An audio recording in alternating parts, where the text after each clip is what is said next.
We're live.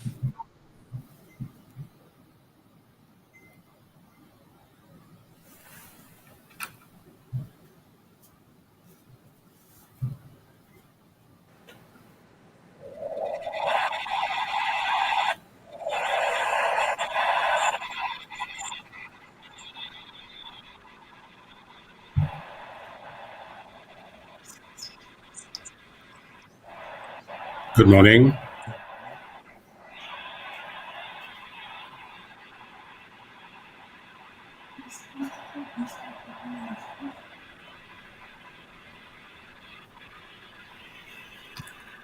Good morning to all. Happy Father's Day to all fathers, grandfathers, great grandfathers, and guardians who are fathers.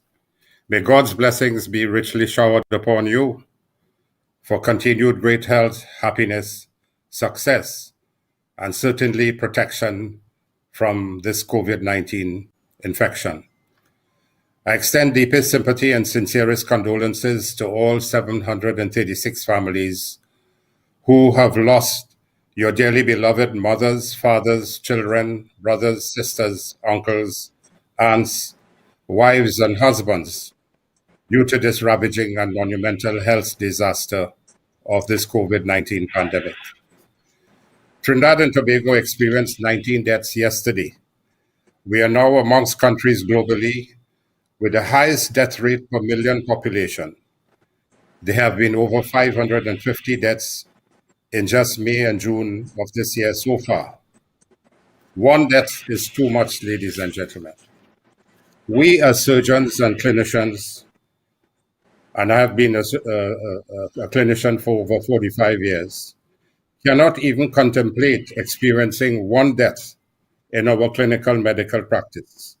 It is painful, traumatic, and unforgettable for any medical or even nursing personnel to experience any patient's demise.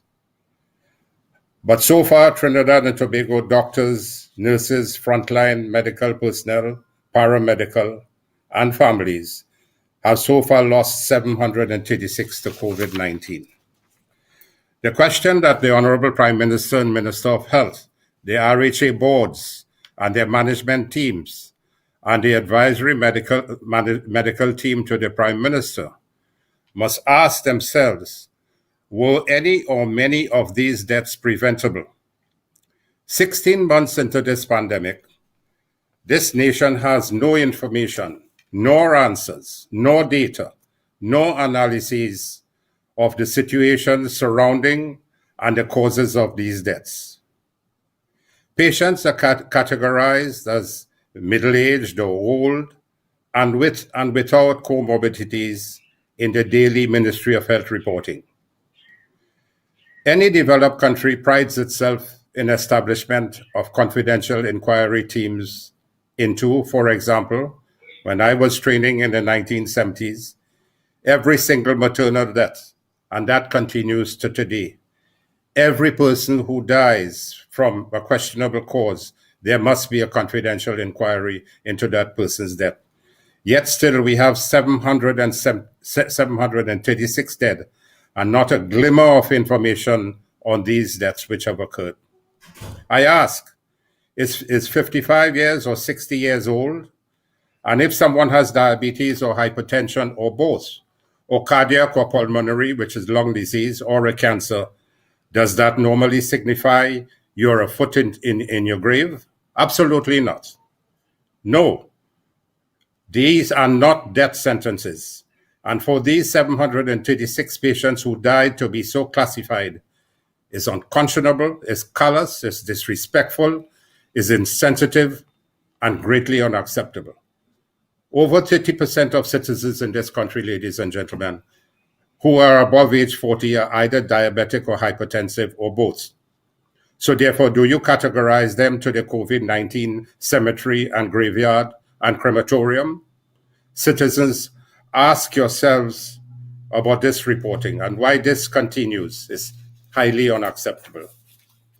What is now even more painful, numerous families of patients in intensive care units and high dependency units in the Couva, or Cora or Arima or Augustus Long Hospital are unable to receive information of their loved ones' well-being and medical status while they are inside there. On occasions, families are called only to be told then that their loved one has died. The families have to now begin searching which mortuary or which funeral home the body is in, and only after 1 or 2 days later to identify their family when a zipper is pulled down over the corpse's face to identify their relative, either in the mortuary or the funeral home. That is their loved one. How appalling, tragic, shameful on the part of the RHA boards, their CEOs and management teams. Why can't they simply have a better communication team existing for within their institutions? I recommend that they should all be immediately dismissed. I was a chairman of our two RHAs in 1997 to 2000. That is 21 years ago. And we should have improved considerably from that time, but yet we are going behind time now. They should be dismissed for their gross negligence, lack of accountability, and serious widespread incompetence in their ranks. Ladies and gentlemen, we all know this is happening here in Trinidad and Tobago under our very eyes, and families have no one to speak to. I receive calls on a daily basis of complaints from families who are in these medical establishments because lots of patients I have attended to in my life, and they call for help. No one answers their concerns. These are desperate, grieving, and hurting families. 736. We hear their cries and share their pain, their overwhelming, saddening emotions when they call. They call me, or they call others. God has been good to me. I can't recall ever losing a mother at delivery or a patient at surgery. And to witness daily, you hear about 10 lives, 10 have died, 8 have died, 17 have died, 19 died. How painful this is. How can you be living in a country and lives are being lost like that on a daily basis and no one is asking a question? For God's sake, what is happening to our country, our government, our health minister, our prime minister, their advisory teams? Don't you all have a conscience? Search your consciences if you have one. Don't you weep for your people? Or resign yourselves to say just another COVID death? Ladies and gentlemen, citizens are dying at home while they're waiting to be transported to the hospital without oxygen, short of breath, dying while gasping for oxygen, gasping for breath, dying on the way in ambulances. Sometimes, unfortunately, the ambulances' oxygen run out. They die in the tents at the hospital. How many are dying in these ill-equipped tents, awaiting transfer to a high dependency unit or needing urgent clinical ventilatory support in an intensive care unit bed? How many of these patients admitted to the high dependency units, which is a step down from the ICU, and the ICUs? How many of them come out alive in each one of these institutions? This information is not forthcoming. And is it being hidden and hidden deliberately? Why are we not getting the success rate or the failure rate from the intensive care units and the HDU units? Has the Prime Minister or the Minister of Health or his team of advisors ever sought this information to assist in decision making? The question is, why is this not forthcoming? Is it a case of gross criminal negligence, incompetence, and mismanagement? The stark reality is that for many of the patients who have died, there must be serious questions to be answered in relation to the RHA's overall management in this pandemic. These critical, important questions must be: why, at the beginning, why was the opposition deliberately ignored when it initially brought the COVID-19 threat as a matter of urgent public importance? Not once, but 5 times in Parliament in early 2020. 3 times I brought it in the lower house, and twice it was brought in the Senate by Senator Mark and one other person, starting from the very day the president declared COVID-19 as a serious health emergency of international concern on January 30th, 2020. We were ignored. Why did the government sit on their hands and idly for near 2 months after the president's declaration in January, failing to prepare for the pandemic which was announced on March 11, 2020 by WHO, during which time they were ill-advised, allowed Carnival to take place, while there was a simultaneous rapid widespread global 19 infection and deaths occurring? We ask whether the government's deliberate inadequate COVID-19 testing from March 2020 was aimed at hiding the real incidence of infection rates to gain a political advantage in the 2020 general elections. We ask whether by initially denying private labs the ability to do PCR testing, the spread of infection rapidly increased because of inability to identify COVID-positive patients. Now, in a volte-face exists,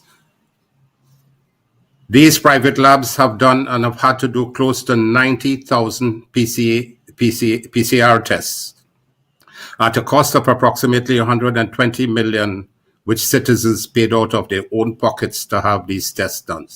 Why could not the government be doing these tests for these patients? Undue financial stress to citizens who are already stressed financially. Why did the Minister of Health fail to implement its early promise of COVID-19 testings at the nation's public hospitals? You heard him say many times that the hospitals will be doing the testing. Today, almost 15 months later, no hospital is doing any testing. What became of the government's plan to have scientific medical research team or work done by a UWI medical team to determine efficacy and suitability of certain treatment drugs? To date, there is no public report or any conclusive finding from this team. Why did the government deliberately keep away the most senior, well-experienced, competent medical and professional expertise out of the decision-making process, rather than the continuous advice from their team of doctors who in our equation as senior doctors, they're still relatively junior doctors, but we appreciate the work they're doing.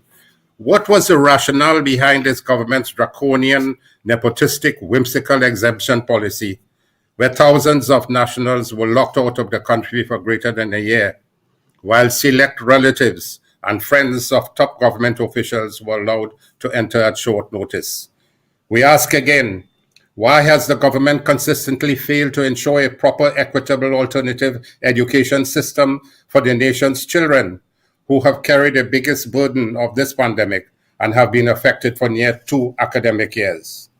Again, why were there insufficient personal protective equipment, medical supplies and pharmaceuticals, and nursing and medical personnel shortages and unsanitary quarantine facilities in the critical parallel healthcare system? Why was there gross negligence by the government and the Prime Minister in procuring the crucial COVID-19 vaccines in a timely, effective manner? I ask, was this directly due to hubris and arrogance of the government's leadership and the Prime Minister, who openly said he was not going to beg for the vaccines? Why did the Health Minister tell the untruth and mislead the population of having 900 quarantine beds available, when today they have less than 500 or 550 available for having patients in these beds? And why did he say he can have 72 ventilators and ICU beds available, life-saving ventilators, when to date there are less than 24 functional ICU beds in the parallel health system? We are about 1.6 per 100,000 population, as Anil Roberts says from time to time on this program, when the gold standard worldwide is about 8.6 per 100,000. I ask again, why are the polymerase chain reaction testing or PCR results taking in some instances as long as 7 to 10 days to be provided to medical personnel for determination of treatment of patients, forced to wait painfully in medical tents, sitting on chairs for days without a bed, and sometimes in critical medical crises, and at times without oxygen, resulting in deaths of patients even in these tents.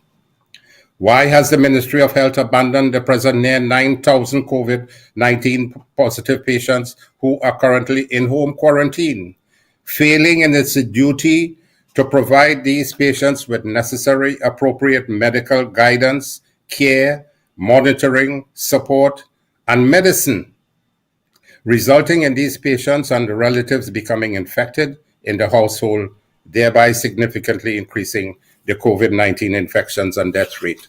So it is no surprise that you have 9,000 citizens at home who are COVID-19 positive, and you can't get this figure down because as some become better or some die, others become infected. And today, almost 2 weeks later, we are still seeing 8,000 citizens approximately are at home with COVID-19 positive and infecting their families. Not deliberately, but it is occurring.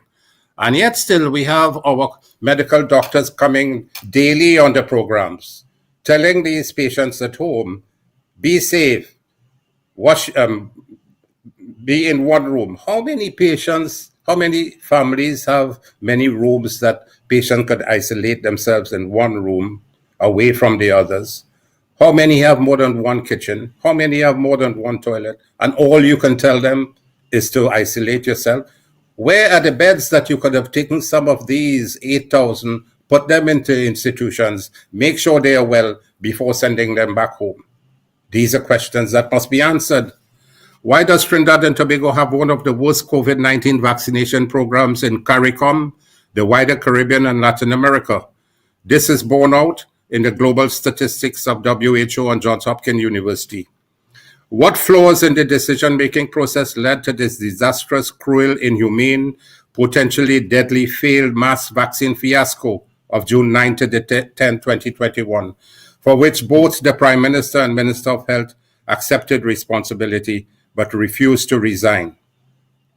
Note carefully, yesterday we had 19 deaths, 10 days after the debacle. And the incubation period for this COVID-19 is 3 to 12 days. So the 9th to the 10th of June 2021, today is the 20th, yesterday was the 19th. 10 days later, we had 19 deaths. Examine that carefully. Whether the Prime Minister's open invitation to the population to go to Tobago for Easter 2021, despite subsequent unquestionable evidence of 50,000 citizens closely commingling with possible resultant serious and alarming increase in COVID-19 infections and deaths. This week we are going to, hopefully we don't have patients who became infected. I ask again for answers to this government and the Prime Minister and their teams.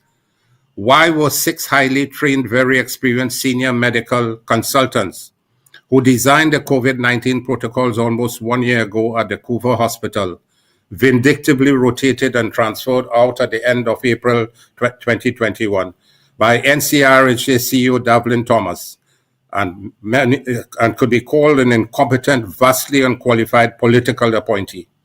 And why another 11 consultants at EWMSC who have expressed serious reservations about the competence and ability of the CEO, and whether there was any direct correlation between this and the subsequent near 550 COVID-19 deaths thereafter in May and June.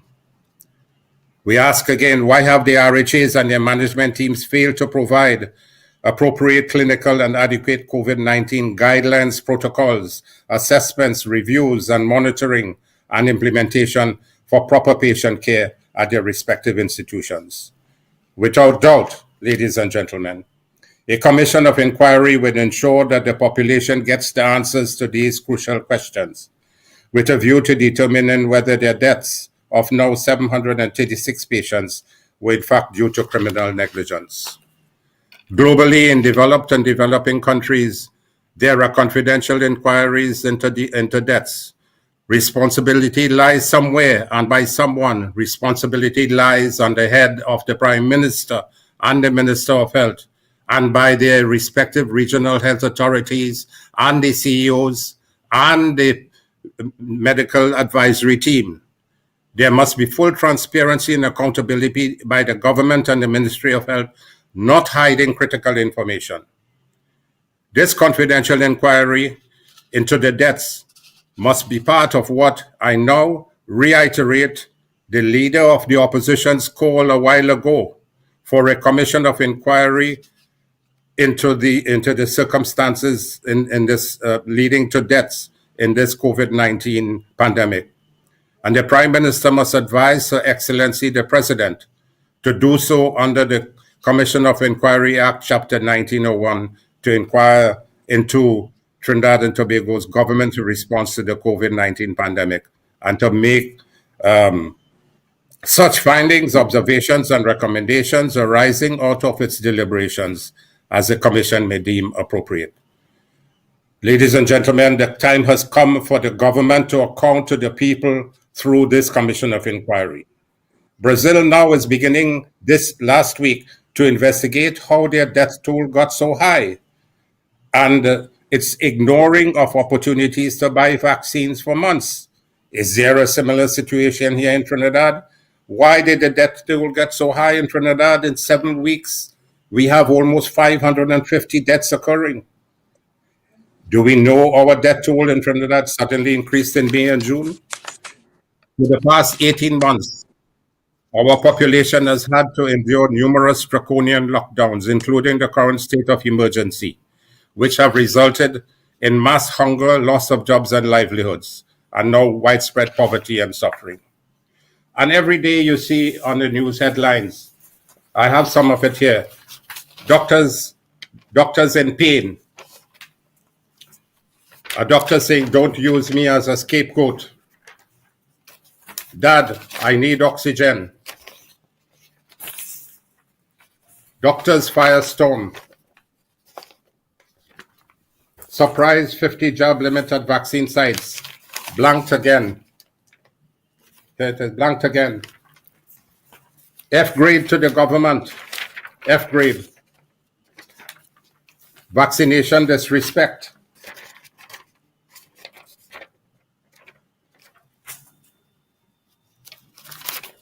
Bright mind lost.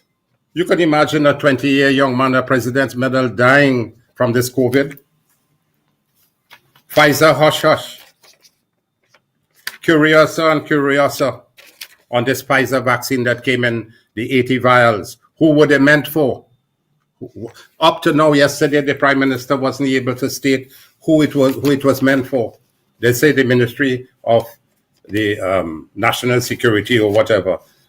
Walk-in vaccines, well, that had been a fiasco. 60 years and over. Get your shots from today. They are saying crowd control, security in place. And then the Prime Minister has to come and say, just one bad day. Newspapers headlines, vaccine failure. Newspaper headline, double failure. Yes, and it goes on. And the Prime Minister say, I take full responsibility. But if you take full responsibility, Honorable Prime Minister, we are in a democratic country under the Westminster system. When someone apologizes at the head of state, the automatic thing is to resign. Did you ever contemplate resigning? You take responsibility, so what? 736 lives lost. You take responsibility for that? The lives of these citizens of Trinidad and Tobago are on your hands, on the hands of your cabinet ministers, on your hands of the Minister of Health. You take responsibility for that? 736 people have died with your apology. Does your apology bring them back to life? You failed to procure the much needed vaccines.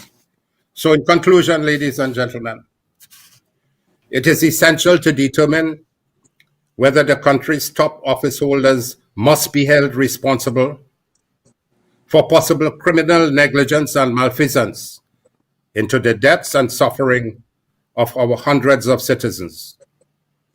This highly dangerous and deadly bungling and handling of this very serious health crisis must be investigated and the Honorable Leader of the Opposition and the Opposition, and I join with them in calling for this Commission of Inquiry for an investigation into the circumstances leading to this gross mismanagement of this pandemic, COVID-19 pandemic.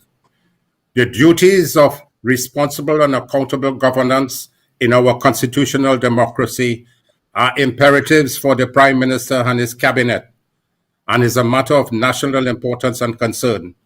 To prevent further loss of lives, he must now act by appointing this commission. The now battered, impoverished, traumatized, and despairing people of Trinidad and Tobago deserve answers as to why this government has failed in its duty and constitutional responsibility to keep its citizens safe during this pandemic.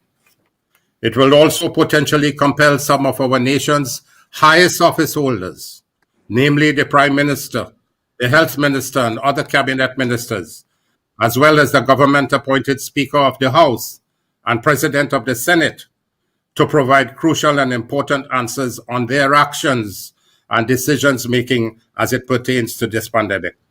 It will also establish whether any top public office holders are guilty of serious and willful neglect, dereliction and breach of duty, misconduct and abuse of power, and a serious violation of the public's trust.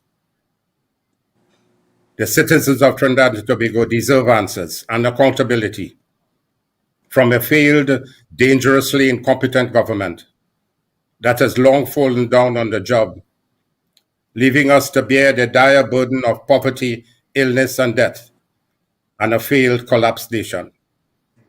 Prime Minister, Honorable Prime Minister, establish a commission of inquiry now to incorporate as well a confidential inquiry into these COVID-19 deaths, or else, Honorable Prime Minister, as you have accepted responsibility and blame for this deadly COVID-19 pandemic fiasco in Trinidad and Tobago a few days ago, uphold the Westminster Democratic Convention, resign, and call fresh elections, for you and your cabinet and government have failed miserably the people of this country over the last 18 months, with resultant loss of over 700 precious lives. I thank you very much.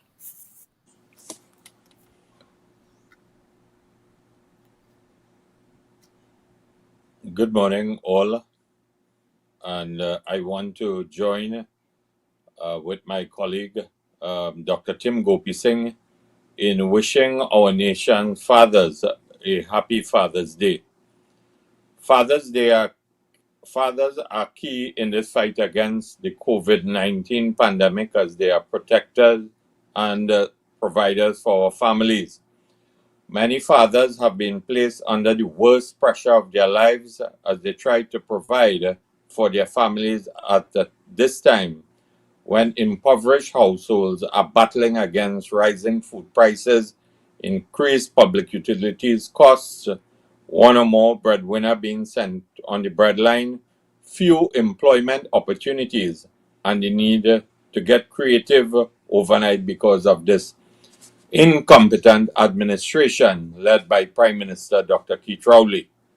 This country turns to its father figure in government, Prime Minister Rowley, to set our national affairs in order. Instead, as citizens, we are being told to stop crying or else we will get something to cry about. And we have consistently been served a diet of broken promises and failed programs. Ladies and gentlemen, I am forced to ask the question too.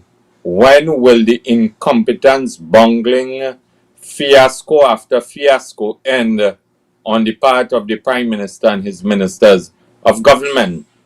Only earlier on this week or last week, we saw where WASA launched a disconnection drive with no clear explanation to the customers and to the people of Trinidad and Tobago.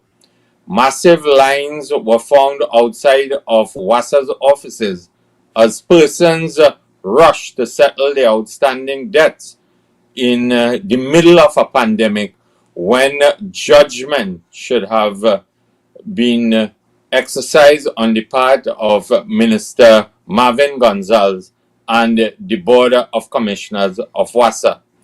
In fact, what transpired seemed to be a desperate move for revenue, and we rarely call upon the Prime Minister to tell us who is in charge at WASA, whether it is Minister Penelope Beckles Robinson, who is in charge of the Subcommittee on Restructuring, whether it is Minister Marvin Gonzalez, and whether it is the Executive Director Seeley, who gave the instruction to embark on this disconnection drive without clear communication within the operations of WASA. And I want to congratulate my colleagues this morning who led the drive in terms of being outspoken on this particular issue. And we forced the government to revoke this disconnection drive. And only yesterday, distinguished ladies and gentlemen, Trinidad and Tobago celebrated and commemorated the struggles of the founding fathers and mothers of the labor movement, and reflected and introspected as it relates to the labor riots of 1937. And that having gone, we in the United National Congress we are calling upon the leadership and the rank and file of the labor movement to ensure that the issues that must be placed on the front burner affecting the labor movement to come to the fore, because there is the need for total unity. If, as the leader of the opposition indicated in her Labor Day message and statement, that the dignity of workers must be restored and all opportunities to be created for all workers in Trinidad and Tobago. And immediately I call upon the labor movement to ensure that the government rolls out what we would call a clear workplace vaccination policy. This government has failed to create any policy that enforces the right of discretion regarding citizens or workers' rights to take the vaccine. We in the UNC have consistently advocated and called for mass vaccination, but citizens and workers must have the right to refuse or to choose. And already we have been told, it is in the public domain, that workers are making it a prerequisite to returning to work, saying such a prerequisite is an attack against the right and wisdom of individual workers and citizens to make their own medical decisions. Where is the Occupational Health and Safety Agency ensuring that workplace environments are sanitized with the utmost regard for the health of workers, and not only workers, but all customers who come to their respective workplaces? What is the government's policy regarding the prioritized vaccination of frontline medical workers and frontline workers within all industries that have been deemed to be essential by the minister? Are we breeding the conditions for workers to be discriminated against or on the basis of their vaccination status? And today we call upon the Attorney General, the Minister of Labor, to be forthcoming in articulating a policy for protecting workers and to adopt a zero-tolerance approach on employers who show or display any sign or threat of discrimination against employees. I am forced to ask the question, when will this policy from a vaccination in the workplace point of view be rolled out? Will it be rolled out when the pandemic is no longer a threat to the workforce in Trinidad and Tobago? The Minister of Labor seems to have gone into hiding since he has been appointed, and he seems to be following Trump and following suit as it relates to the incompetence of his predecessor, the former Minister of Labour, in the person of Jennifer Baptiste Primus. And I must also focus on the issue from an opposition point of view. Now that Labor Day is over, we are seeing where Labor has taken a beating under this administration. And in fact, they have been deceived, they have been lied to, they have been brutalized, betrayed, and the facts are very clear. Regrettably, the Prime Minister has articulated that the current COVID measures will remain in place until the 4th of July. And this government has not articulated a plan to facilitate the reopening of the economy with no short or medium term component that ensures the maximum possible stimulus of small and micro enterprise businesses and even medium-sized businesses. How will we be planning for the future when so many workers have lost their jobs, who have lost their jobs, will anticipate whether they have a place in their respective workplaces post-lockdown? How will we be stimulating the manufacturing sector and the markets for goods when the manufacturing sector has been so badly hit? And the facts are very clear, citizens, ladies and gentlemen, that this government pre-COVID, over 63,648 persons have lost their jobs, and up till now, based on our calculation and statistics, 120,000 plus persons have lost their jobs under the government of Prime Minister Dr. Keith Rowley, who promised through the Memorandum of Understanding that they signed with the Labour movement to the general elections of 2015, and now they are into their second term, that there will be job creation, diversification of the economy, and so on. And at the end of the day, there seems to be no care for the unemployed since day one of this office. How are we to put the days ahead of us indeed brighter than the darkness that this government has put us through? And there are a number of issues in addition to the workplace vaccination policy. What is the state of the collective bargaining process in this country? Under Kamla Persad Bissasa's government, we were able to settle 135 negotiations. We were able to create 56,000 jobs and find monies to settle all outstanding negotiations, approximately $4 billion against a global economic meltdown that started as soon as we assumed office. And today, the government seems to have adopted an informal wage freeze, on the public sector in Trinidad and Tobago, because while the government continues to laud the role of frontline workers in battling the COVID-19 pandemic, we must be very clear and understand that workers are working on 2013 salaries, whether it is in the medical fraternity, nurses, doctors, on the police service, prison service, local government workers across the length and breadth of this country. Workers are existing on 2013 salaries, and we call upon Minister Imbert to tell the country whether he has instructed the Chief Personnel Officer not to meet with the unions representing workers in the public sector.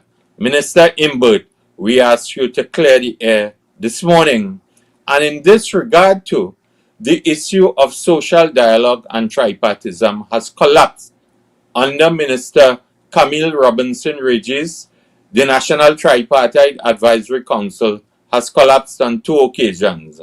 And this morning, we call upon the Prime Minister, if the government is serious about addressing the issues in a very open and transparent manner from a tripartite point of view and embracing all stakeholders at this time of the pandemic, we call upon the Prime Minister to relieve Minister Camille Robinson Regis as the chairman of the Tripartite Advisory Council, appoint an independent person who can function in a truly independent manner and who will be able to restore dignity and legitimacy to this particular entity in the interest of fostering social dialogue and tripartism at a time that it is sorely needed in moving Trinidad and Tobago forward. Also, we call upon the leadership of the labor movement and the rank and file to focus on the government as it relates to the promise that was made on the 7th of October 2019 in the Parliament of Trinidad and Tobago when the Minister of Finance read the 2020 budget presentation, where he promised once and for all that his government will deliver a pension plan for all daily rated employees. In fact, he said by the end of 2020 that daily paid pension plan should have been delivered for the benefit of all workers. We call upon the Minister of Finance to state how many daily rated workers have retired since that pronouncement and what is the state of the pension benefit that was promised to them. Why has this pension plan not become a reality? Is it because of the government's failure in terms of growing the economy and realizing revenue?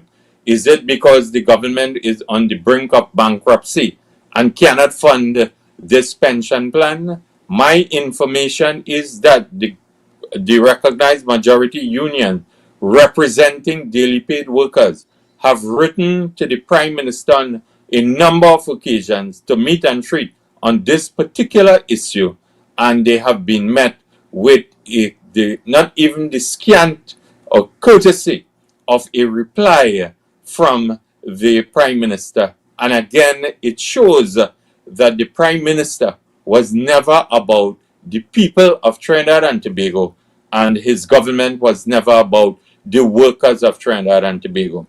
In addition to this pension plan, which has not been delivered to the workers of Trinidad and Tobago, we are saying to the labor movement again that they need to keep on the front burner of their agenda, their labor agenda, what is the financial of the National Insurance Fund.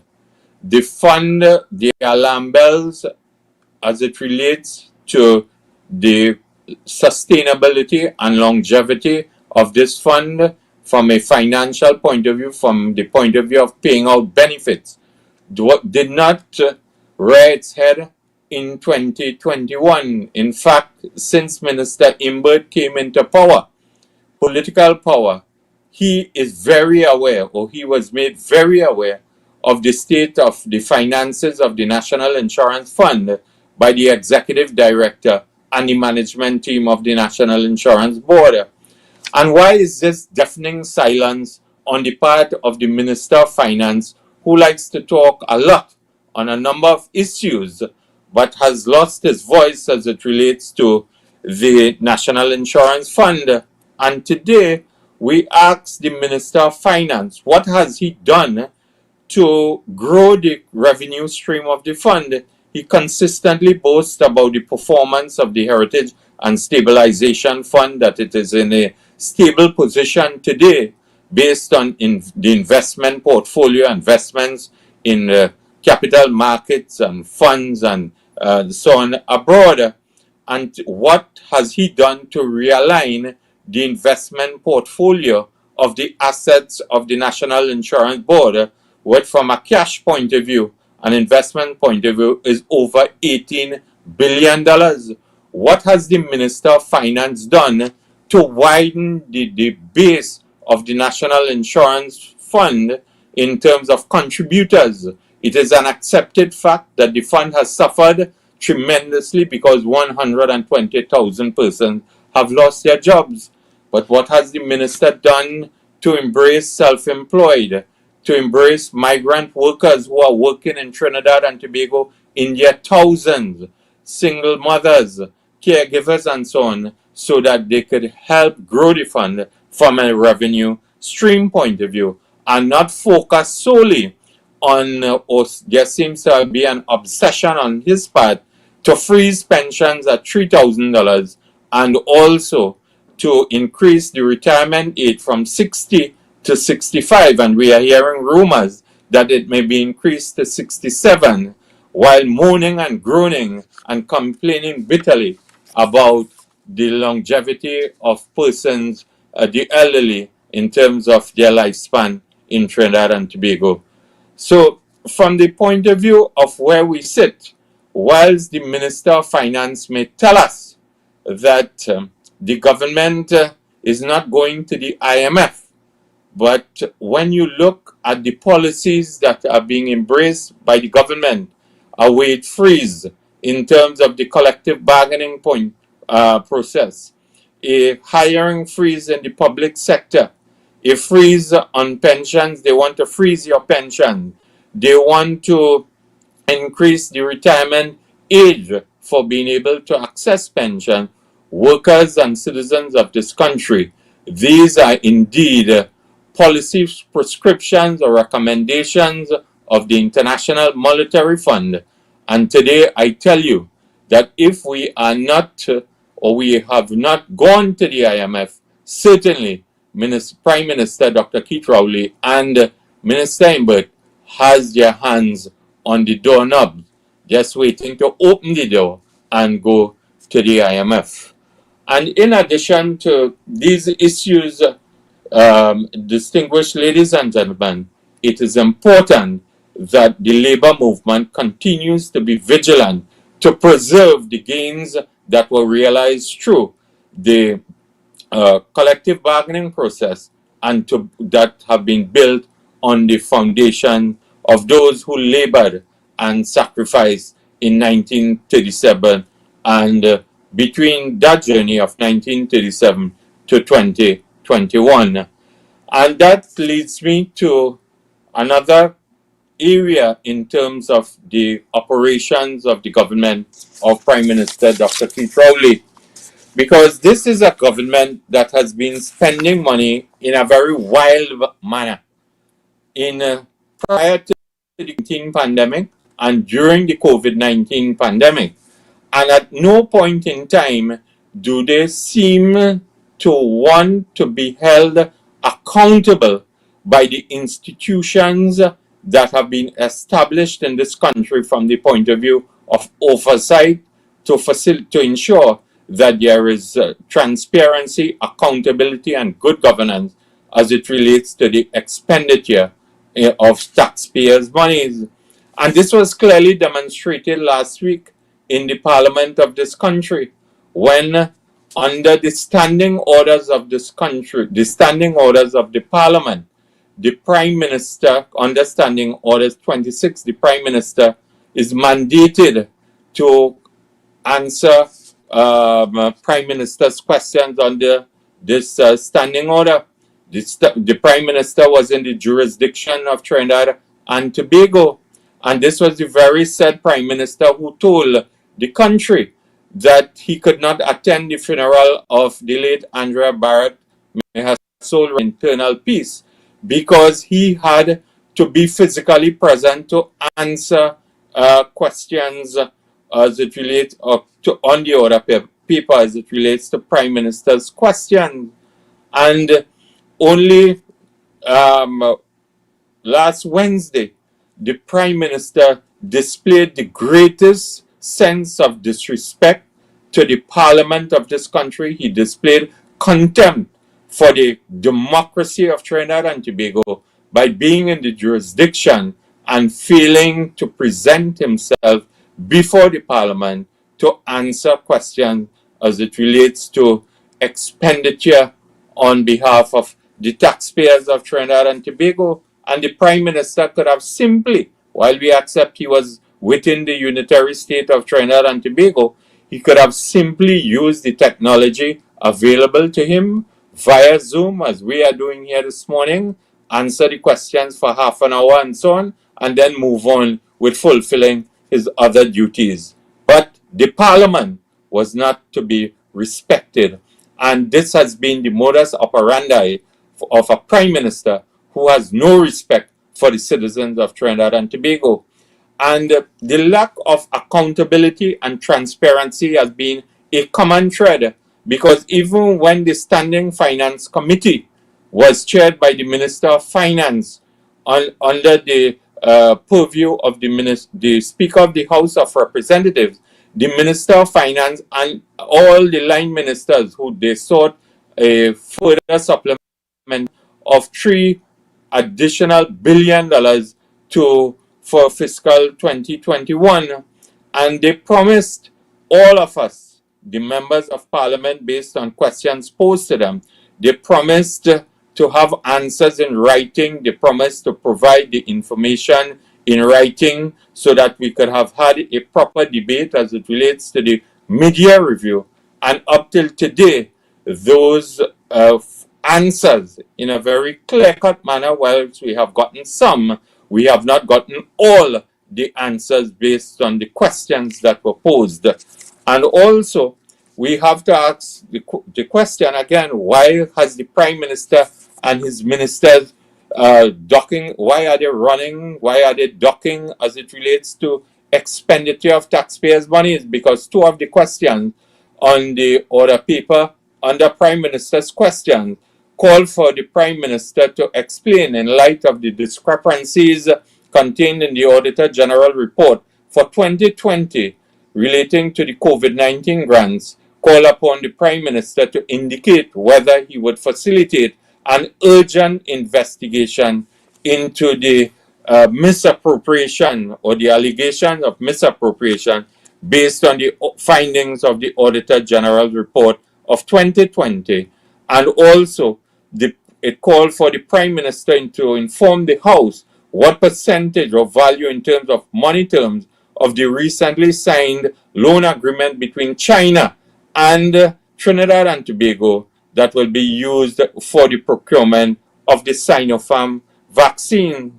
And again, it seems to be one where under Prime Minister Dr. Keith Rowley and his government, we have moved from one of a pandemic to a scamdemic under the government of Prime Minister Dr. Keith Rowley, because the Auditor General has also raised question marks as it relates to the 5 million, not the 5 million, but the expenditure that has been facilitated under the Enterprise Assistance Grant Program under the THA, the Tobago House of Assembly.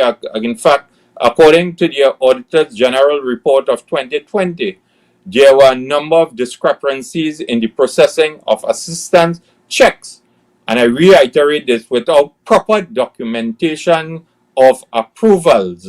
And they came to the Parliament of the country seeking an additional $5 million. And also, as it relates to the food support grant and the salary relief grant and so on, that have been facilitated by the Ministry of Social Development and Family Services, the Auditor General raised a number of red flags. 75 applicants were registered twice. That resulted in double payments of $330,660. In relation to income and food support grants, there were not evidence was not seen that proper checks were made to determine whether one payment was made per household in 325 instances for payments of income support grant and 388 instances for food support grant. The same account number was used by one person, and this accumulated to payments in excess of $2,028,000 for income support and $1,213,290 for food support grant. And due to the lack of monitoring by the ministry, it could not be determined whether these payments were made to bona fide applicants. And distinguished ladies and gentlemen who are following us here this morning, I am reading from page 112 of the Auditor General Report, Public Accounts of Trinidad and Tobago 2020. And also, there are questionable transactions as it relates to the Ministry of Finance, where it has been raised on page 113. And I read and I quote, as part of the audit procedure, the Salary Relief Grant Database was joined with the Income Support Grant Database, and an analysis of joint databases revealed that 2,672 persons received both grants, which amounted to $8,115,000 at the 30th of September 2020, when one person was supposed to be entitled to one grant and not a duplication. Where is the transparency? Where is the accountability? Where is the open governance and government that Prime Minister Dr. Keith Rowley promised prior to 2015? And this morning, I want to say to Trinidad and Tobago, it is scamdemic after scamdemic under the guise of a pandemic, and tackling and providing social support measures.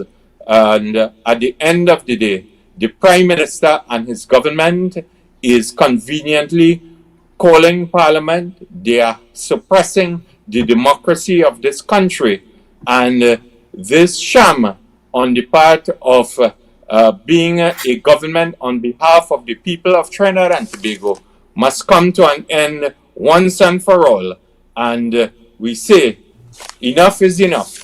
And Prime Minister Dr. Keith Rowley, put your money where your mouth is and call the elections so Trinidad and Tobago can have a better government, a government that is focused on people-centered development and improving the quality of life and standard of living of all citizens of this country. I thank you.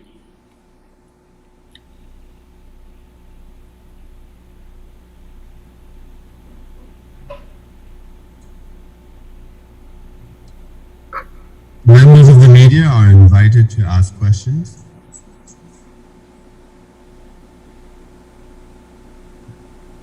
Okay, so good morning to everyone. Good morning to the panel. My question is to Dr. Gopi Singh. Dr. Gopi Singh, you would have put out there into the public domain the question of a possibility of criminal liability in 700 plus deaths since the pandemic started. And in the same breath, you would have stated that the NCRHA rotated a highly medical team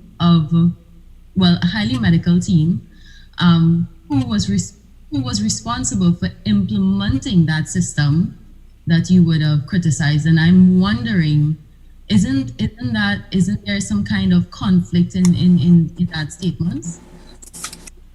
The question is it the management of the RHAs, the management of the management team of the RHAs? The doctors are doing a fantastic job. They are saving lives. The nurses are saving the lives.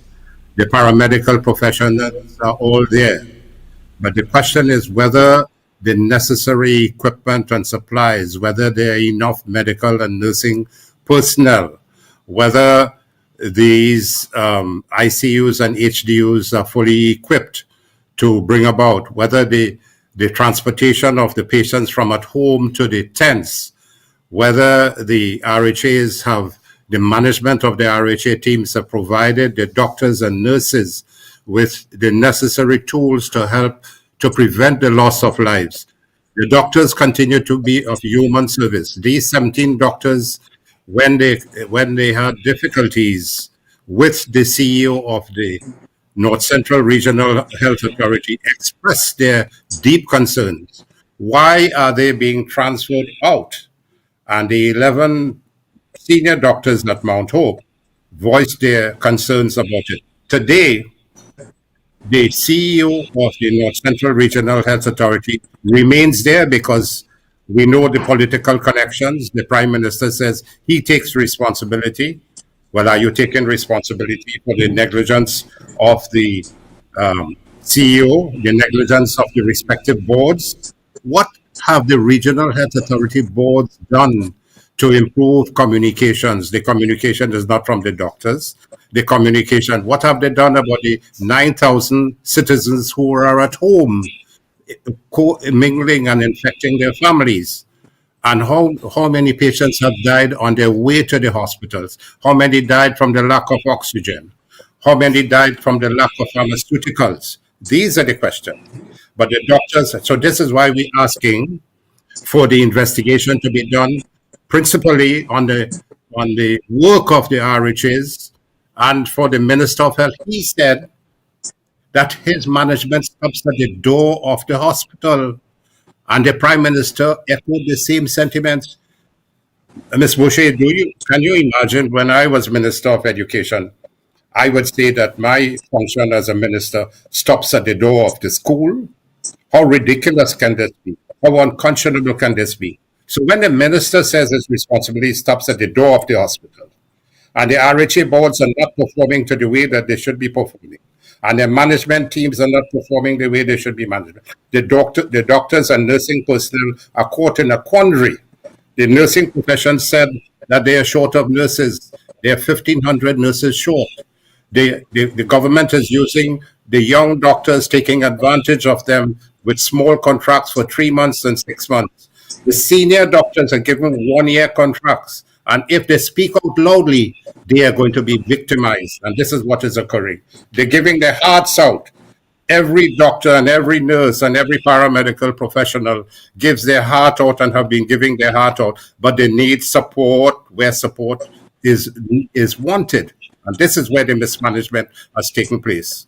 And this mismanagement taking place not only from the perspective of the CEOs, but the boards of the RHAs. And I can't understand why the ministerial advisory team, the Prime Minister advisory team, the three of them whom I taught, I had the pleasure and privilege of teaching all three of them, Dr. Hines, Dr. Paris Ram, and Dr. Mariam Abdul. Dr. Mariam, they are all bright people, bright young doctors. But have they been searching for answers? Have they been searching to find out what is really going on? I think they are left in a crucible by themselves. And here it is, they're trying to advise the Prime Minister, but they themselves don't know the answers to it. I hope this answers your question. Yes, thank you for clearing up the difference in terms of the management as opposed to, because when you made the statement, I was just wondering. Doctors have been giving off their hearts, and the nurses and the paramedical professionals and the transport people and the attendants. I worked in the hospital system, as Buffet. I worked in at Mount Hope from 1981, but I have been in the public sector as a doctor since 1975 to 2007. That's 52 years. And I've worked in 18 hospitals around the world. And I've been trained at 4 universities around the world. I've seen over 120,000 patients in my life. And here in Trinidad, I have 31,000 private patients. So when I speak about healthcare, I know what I'm speaking about. It is not arrogance, but it is confidence, having worked around the world and experienced what medical care is at an international level. And this is why the Honorable Prime Minister had no questions the other day about my advice about taking the Sinopharm vaccine, because I speak with some degree of knowledge and some degree of competence.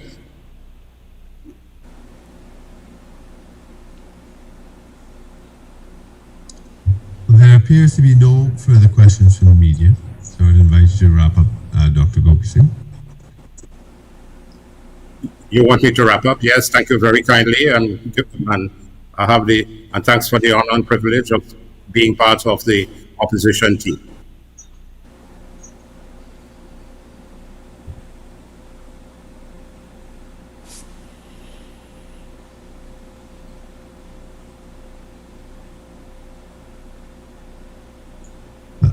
Thank you very much. That's it for the weekly press conference.